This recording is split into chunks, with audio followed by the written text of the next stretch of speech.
మాట్లాడితివే ప్రభువా మధ్యాహ్నం వేళలో నీకు నేను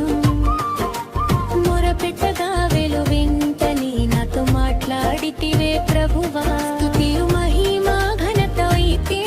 ప్రభావమంతా నీకే స్తుతియు మహిమా ఘనత నీకే ప్రభావమంతా నీకే వేకువ జామున లేచేదా నా మనసు నీకిచ్చే